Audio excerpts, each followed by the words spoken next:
مختصر درس انشاءاللہ سیرت کا بھی سن لیتے ہیں۔ پچھلے دنوں میں کیا ہم لوگوں نے سنا اور پڑھا؟ نبی صلی اللہ علیہ وسلم کی طائف سے واپسی ہو رہی ہے، مقام نخلا جو ایک جگہ ہے وہاں پر رسول اللہ صلی اللہ علیہ وسلم قرآن پڑھتے ہیں، جنہوں کی ایک جماعت اسے سنتی ہے اور آپ صلی اللہ علیہ وسلم پر ایمان لے آتی ہے۔ حالانکہ اہل طائف میں سے کوئی بھی آپ صلی اللہ علیہ وسلم پر ایمان نہیں لائے۔ نبی علیہ الصلوۃ والسلام کوئی بھی ایسا موقع ضائع نہیں کرتے تھے جہاں لوگ اکٹھا ہوئے، جمع ہوئے، انڈیویجول بھی کوئی بھی آدمی ملتا آپ اس کو اسلام سکھلانا شروع کر دیتے۔ اس وقت لوگ بگڑ جاتے ہیں۔ اگر آپ ہر جگہ دین کی بات کریں گے نا تو لوگ کیا ہے، کیا کہیں تو آپ رعایت کیجیے، یہاں بھی کھانے کی دعوت، یہاں بھی آپ اسلام کی بات کرنا شروع کر دیجیے، یہاں بھی امر بالمعروف اور نہی عن المنکر شروع کر دیے۔ تو اللہ کے پیغمبر کہیں بھی کوئی بھی جگہ پاتے، کوئی بھی گیدرنگ پاتے خاص طور سے، تو آپ اس چانس کو، اس موقع کو ضائع اور برباد نہیں ہونے دیتے تھے۔ خاص طور سے حج کا جو موسم، ساری دنیا کے لوگ اکٹھا اور جمع ہوتے ہیں، تو آپ صلی اللہ علیہ وسلم ایسے موقع پر مکمل اپنے آپ کو پریپیئرڈ اور تیار کرتے، اور ایک ایک جہاں جیسے جیسے حاجی لوگ آتے ویسے ویسے آپ صلی اللہ علیہ وسلم ان کے پاس دعوت دین پھیلانے کے لیے چلے جاتے۔ ربیعہ بن عباد الدؤلی کہتے ہیں کہ وہ خود گواہ ہے اس واقعے کی کہ رأیت رسول اللہ صلی اللہ علیہ وسلم بذی المجاز، میں نے رسول اللہ صلی اللہ علیہ وسلم کو ایک جگہ ذی المجاز جو مارکیٹ تھی، میں نے دیکھا کہ آپ صلی اللہ علیہ وسلم ان کے گھروں میں جہاں ان کے ٹینٹ اور خیمے لگے ہوئے ہیں آپ وہاں جا رہے ہیں۔ یدعو من اللہ عز وجل، ایک ایک کر کے آپ لوگوں کو اللہ کے دین کی طرف بلا رہے ہیں۔ وراءہ رجل، اور آپ کے پیچھے بھی ایک بندہ ہے، آپ جس کو بلاتے ہیں وہ اس کے پاس جا کے کہتا ہے یا ایھا الناس لا یغرنکم ھذا دینکم، اے لوگو یہ شخص جو آیا تمہارے پاس اس کی باتوں میں مت آنا، دھوکہ مت دے دے تمہیں، اور تمہارے باپ داداؤں کے دین سے تمہیں دور نہ کر دے۔ قلت من ہوا، میں نے پوچھا، ربیعہ رضی اللہ عنہ کہتے ہیں میں نے پوچھا یہ کون آدمی ہے جو اللہ کے پیغمبر کے پاس، انہی لوگوں کے پاس جاتا ہے جس پر آپ نے دعوت دین کر رکھی ہے، دعوت اللہ کر رکھی ہے، اور جا کے کہتا ہے کہ دیکھو اس آدمی کی بات میں نہیں آنا ورنہ یہ تمہیں تمہارے باپ داداؤں کے دین سے کیا ہے، دور کر دے گا۔ تو لوگوں نے کہا کہ یہ ابو لہب آپ کا چچا۔ اور مسند احمد کی روایت میں ہے کہ آپ صلی اللہ علیہ وسلم یہ کہتے یا ایھا الناس قولوا لا الہ الا اللہ تفلحوا، اے لوگوں لا الہ الا اللہ پڑھ لو کامیاب ہو جاؤ گے۔ وَكَانَ النَّاسُ يَزْدَحِمُونَ عَلَيْهِ غَيْرَ أَنَّهُمْ لَا يَقُولُونَ شَيْئًا، جب آپ بات کرتے تھے تو آپ کی باتوں میں اتنی تاثیر ہوتی تھی کہ لوگ اکٹھا اور جمع ہو جاتے تھے، بھاگتے نہیں تھے۔ ظاہر سی بات ہے دنیا کے سب سے بڑے مبلغ، سب سے بڑے ریفارمر، سب سے بڑے مصلح، سب سے پیاری آواز میں گفتگو کرنے والے، تو جب آپ گفتگو کرتے تھے تو سارے مکہ کے اندر یہ تاب نہیں ہوتی تھی وہ بھاگ جائے۔ آپ نے کوہ صفا بھی اکٹھا کیا، پوری تقریر کی، کوئی بھاگا نہیں سنا۔ آپ صلی اللہ علیہ وسلم نے سورہ نجم پڑھی کعبہ کے اندر، سارے سنے رہے، اور بے ساختہ ان لوگوں نے سجدہ بھی پڑھا، تو بھاگ نہیں پاتے تھے۔ ایک تو قرآن کی تاثیر، پھر آپ صلی اللہ علیہ وسلم کا اپنا انداز۔ تو جب آپ گفتگو کرتے تھے تو لوگ اکٹھا اور جمع ہو جاتے تھے، غیر انہم لا یقولون شیئا، بس بات یہ تھی کہ وہ نہیں کہتے تھے ہم آپ پر ایمان لائیں گے، خاموش رہتے تھے، سنتے تھے، جب آپ بات مکمل کر لیتے واپس چلے جاتے۔ اور آپ صلی اللہ علیہ وسلم کیا ہے بار بار اسی دعوت کو کیا ہے، ہمارے پاس معاملہ ہے کہ اگر ہم کسی کو ایک مرتبہ کوئی بات بتا دیتے ہیں دوسری وہ شرم محسوس کرتے ہیں، کیسے کہیں ابھی تو کہا ان سے نماز پڑھنے کے لیے، پھر دوبارہ کیسے کہیں۔ آپ صلی اللہ علیہ وسلم کے متعلق کیا حدیث کے اندر الفاظ دیکھیے، وَهُوَ لَا يَسْكُتُ بَلْ يُقَرِّرُ دَعْوَتَهُمْ، آپ صلی اللہ علیہ وسلم خاموش نہیں ہوتے تھے بلکہ اپنی دعوت کو ریپیٹ کرتے رہتے تھے۔ وہ ابو لہب یصیح، اور ابو لہب چیختا رہتا تھا اور کہتا تھا انہ صادق کاذب، دیکھو یہ آدمی بددین ہے، جھوٹا ہے، اس کی بات پر ایمان نہیں لانا۔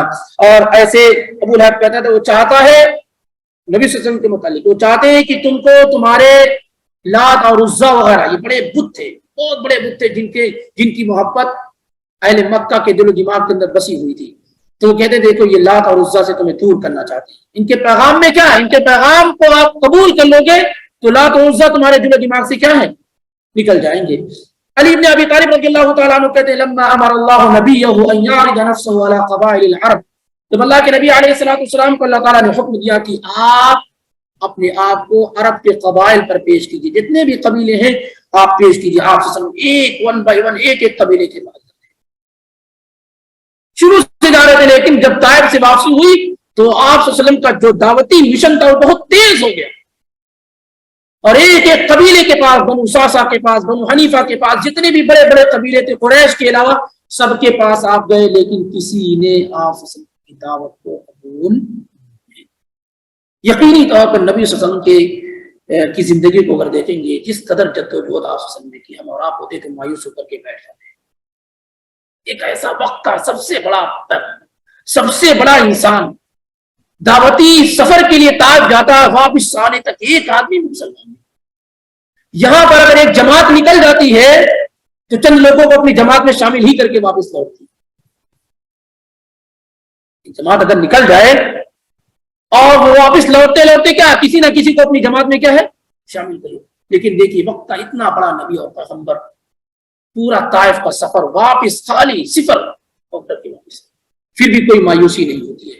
پھر اس کے بعد سارے قبیلوں پر جاتے، ایک آدمی مسلمان نہیں ہوتا ہے، کوئی مایوسی نہیں ہوتی۔ آپ کے اپنے خاندان کے اکثر لوگ مسلمان نہیں ہوتے ہیں، کوئی مایوسی نہیں۔ آپ کی دعوت کی راہ میں یہ چیزیں تھوڑی بھی رکاوٹ نہیں بن پاتی ہیں، بلکہ آپ صلی اللہ علیہ وآلہ وسلم ہر آنے جانے والے، باہر سے بھی جو لوگ آتے جس کو آپ جانتے بھی نہیں پہچانتے بھی نہیں، اس سے بھی آپ صلی اللہ علیہ وسلم کیا ہے گفتگو کرنا شروع۔ سہیل بن صامت رضی اللہ تعالی عنہ بہت بڑے شاعر تھے،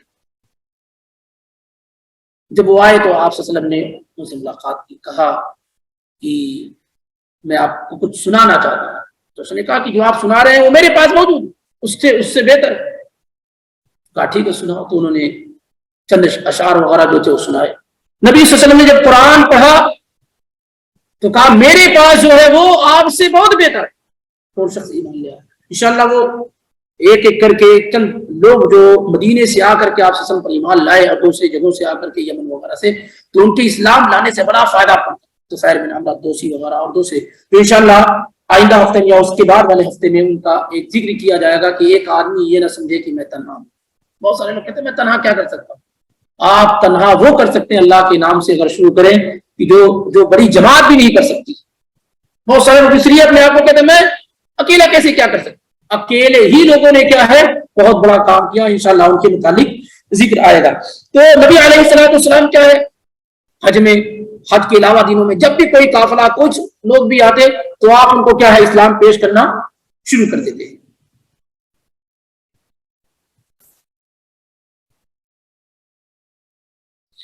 اور وہاں سے جو قافلہ آیا مدینے سے سن 11 ہجری میں حج کرنے کے لیے، ان پر اللہ کے نبی علیہ الصلوۃ والسلام نے بڑی محنت کی، اور وہ لوگ آئے ہوئے تھے کہ قریش کے لوگوں سے مدد طلب کریں، پریشان حال تھے۔ نبی علیہ الصلوۃ والسلام نے انہیں دعوت دین دی اور انہیں اسلام سے قریب کیا وغیرہ وغیرہ، اور وہ پہلے سے یہودیوں سے یہ سنتے آ رہے تھے کہ ایک نبی آنے والا ہے، اور یہودی کہتے تھے کہ اس نبی کے ساتھ مل کر کے ہم تمہارا مقابلہ کریں گے۔ تو یہ جو لوگ مدینے سے آئے ہوئے تھے ان لوگوں نے کہا کہ یہودی اس سے پہلے آپ پر ایمان لائیں، ہم پہل کرتے ہیں ایمان لانے میں تاکہ نبی صلی اللہ علیہ وسلم ہمارے سپورٹر ہو جائے۔ انصار جن کو کہا جاتا ہے، انصار بعد میں نام ہوا، اوس اور خزرج کے لوگوں کو انصار کہا جاتا ہے۔ اوس اور خزرج مشرکین کے دو بہت بڑے قبیلے تھے،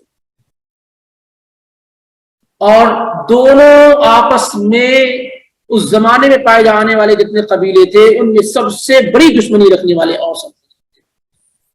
یہ جن لوگوں نے کہا کہ جب مہاجرین گئے تو جن لوگوں نے کہا کہ ہم اپنی بیویوں کو طلاق دے دیتے ہیں، 2-3 ہے، آپ نے کہا کر لو آدھا رمان، یہ وہی لوگ ہیں جو آپس میں لڑتے تھے، انہیں کو انصار کہا گیا، مدد کرنے والے، جو آپس میں اتنے بڑے دشمن تھے کہ ان سے بڑا کوئی دشمن نہیں تھا، وہ دوسرے لوگوں سے یہودیوں سے مل کر کے اپنے بھائیوں کو قتل کرتے تھے۔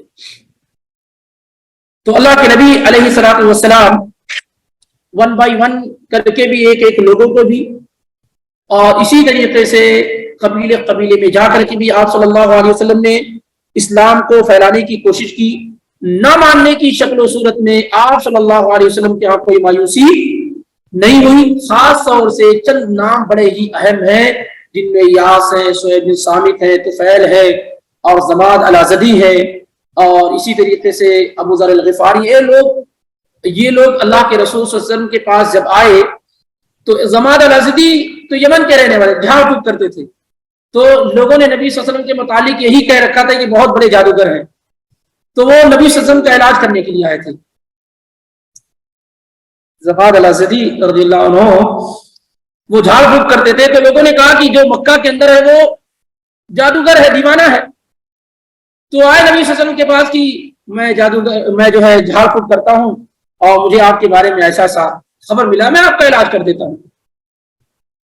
تو اللہ کے نبی علیہ الصلوۃ والسلام نے خطبہ مسنونہ پڑھا تھا, ان الحمد للہ نحمدہ ونستعینہ ونستغفرہ. یہ پڑھا آپ صلی اللہ علیہ وسلم نے. تو انہوں نے کہا کہ دوبارہ پڑھیے. دوبارہ پڑھا آپ صلی اللہ علیہ وسلم نے کہا تیسری مرتبہ پڑھی. تیسری مرتبہ کہا اتنا بہترین کلام تو کانوں نے کبھی سنا ہی نہیں اور مسلمان ہو. تو انشاءاللہ ان لوگوں کے واقعات کو ذکر کرنے سے ہمیں فائدہ ہوگا کہ کیسے کیسے لوگوں کو روکا جاتا ہے. طفیل بن عمرو الدوسی کہتے ہیں, ہاں طفیل, وہ کہتے ہیں کہ بہت بڑے شاعر تھے, بہت لبیب, بہت ہوشیار اور جینیس انسان. وہ مکہ میں داخل ہوئے تو پہلے سے لوگوں نے ان کی کان بھر دیے, سننا نہیں بات. تو کہتے ہیں میں کان میں روئی لے کر کے ٹھوس کر کے آتا تھا. میں کانوں میں کیا ہے, کعبہ میں جب داخل ہوتا تھا تو کانوں میں روئیاں ٹھوس لیتا تھا کہ کہیں ایسا نہ ہو کہ بے ساختہ نبی صلی اللہ علیہ وسلم کی گفتگو اور بات اور یہ ہے میرے کانوں سے ٹکرا نہ جائے. یہ دیکھیں گے آپ کو بہت سارے لوگ ایسے کہتے ہیں کہ دیکھو بھائی بیٹھنا ہی نہیں, بیٹھ گئے تو کوئی اثر نہ کر دے. اور یہ بات صحیح ہے کہ اہل بدعات کی مجلس میں نہیں بیٹھنا. اہل بدعات کی مجلس میں جو بدعات و خرافات پھیلاتے ہیں کبھی بھی ان کی کتابوں کو پڑھنا یا ان کی مجلسوں میں نہیں بیٹھنا چاہیے. حسن البصری رحمہ اللہ کہتے ہیں کہ میں بچتا ہوں ایسے لوگوں سے کہ کہیں ایسا نہ ہو کہ ان کی باتیں سنوں اور وہ دل میں گھر کر جائے. کتنے بڑے بڑے امام ایسے ہیں جن کے, امام عبدالرزاق الصنعانی بہت بڑے امام, مصنف ان کی کتاب ہے. تو انہوں نے کوئی گفتگو کی تو ان کے شاگردوں نے کہا تو شیعہ ہو گئے, روافض ہو گئے. یہ کیسے؟ تو انہوں نے ذکر کیا اس وقت روافض ہونے کا مطلب یہ ہوتا تھا کہ کوئی آدمی اگر یہ کہہ دے کہ علی رضی اللہ تعالیٰ عنہ عثمان رضی اللہ عنہ سے افضل ہیں تو یہ پہچان ہوتی کہ آدمی شیعہ ہو گیا ہے, رافضی ہو گیا ہے. کیونکہ اہل سنہ والجماعت کا اتفاق ہے کہ جو خلافت کی ترتیب ہے وہی افضلیت کی ترتیب ہے. یعنی امت میں سب سے افضل ابو بکر ہیں, پھر عمر ہے, پھر عثمان ہے, پھر علی رضی اللہ عنہ اجمعین. انہوں نے کہا کہ اصل میں ایک آدمی آیا ہوا تھا, بہت بڑا رافضی تھا, میں نے اس کو سن لیا, اس کی مجلس اور محفل میں بیٹھ گیا, اسی کا ہی اثر ہے. تو آدمی کو چاہیے کہ خاص طور سے وہ لوگ جن کے پاس دین کا بنیادی علم نہ ہو, ایسے درس وغیرہ میں, ایسے لیکچرز میں, ایسے لوگوں کی مجلسوں میں نہ بیٹھیں جو کتاب و سنت سے ہٹ کر کے گفتگو کرنے والے ہیں. بہرحال یہ مختصر درسیات کرنا مقصود تھا سیرت کے متعلق. باقی جو باتیں ہیں انشاءاللہ آپ کے سامنے تفصیل سے آئندہ ہفتے میں ذکر کی جائیں گی کہ کس طریقے سے اہل مدینہ کے درمیان اللہ کے نبی علیہ الصلوۃ والسلام نے دعوت کی بیج ڈالی اور کون کون سے لوگ تھے جن سے آپ صلی اللہ علیہ وسلم نے دعوت کو تنہائی میں پیش کیا اور اس کا بہترین اثر ہوا اور اپنی قوم میں گئے. انشاءاللہ یہ باتیں آئندہ دنوں میں آپ کے سامنے پیش کی جائیں گی. اگر کسی بھائی کا کوئی سوال ہے تو وہ کر سکتا ہے جو درس کے متعلق ہو خاص طور سے. اچھا ایام ہے ماشاءاللہ ماشاءاللہ.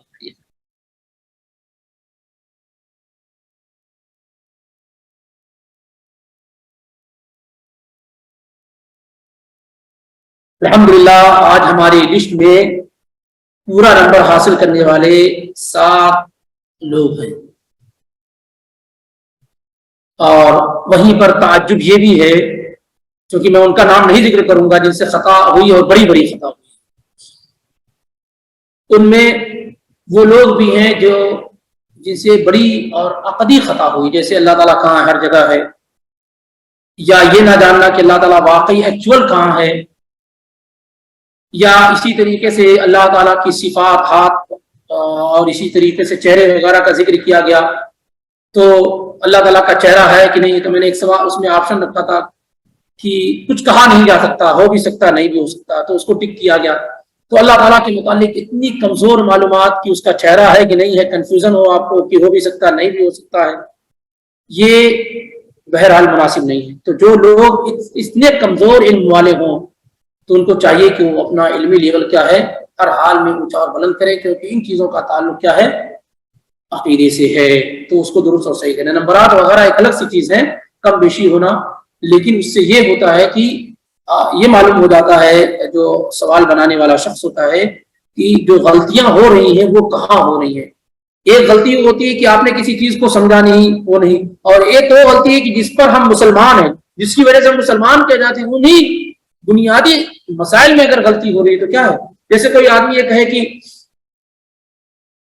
پوچھا جائے کہ کیا محمد صلی اللہ علیہ وسلم اللہ کے آخری رسول ہیں، اور آپشن ہو کہ کچھ کہا نہیں جا سکتا، ہو بھی سکتے ہیں آخری اور ہو بھی سکتا ہے کہ نہ ہو، تو یہ کیا ہے؟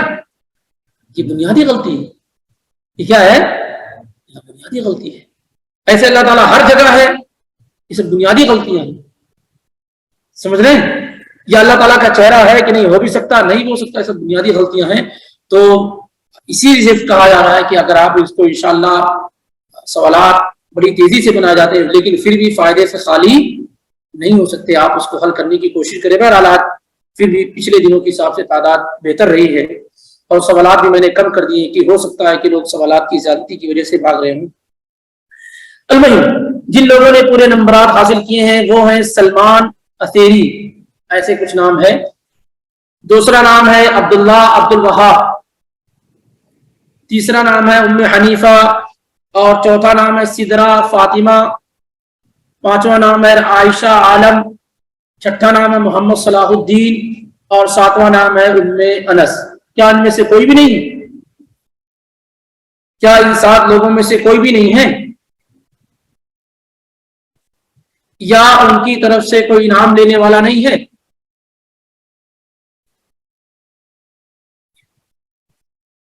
ٹھیک ہے، کوئی مسئلہ نہیں ہے۔ المہم یہ ہے کہ انعام پہنچے یا نہ پہنچے، ان کے جوابات جن لوگوں کے نام ذکر کیے گئے ہیں پورے صحیح اور درست ہیں۔ اللہ تعالیٰ ہم تمام لوگوں کو توفیق دے بہتر کی۔ سبحانک اللہم و بحمدک، اشہد ان لا الہ الا انت، استغفرک و اتوب الیک۔ السلام علیکم و رحمۃ اللہ وبرکاتہ۔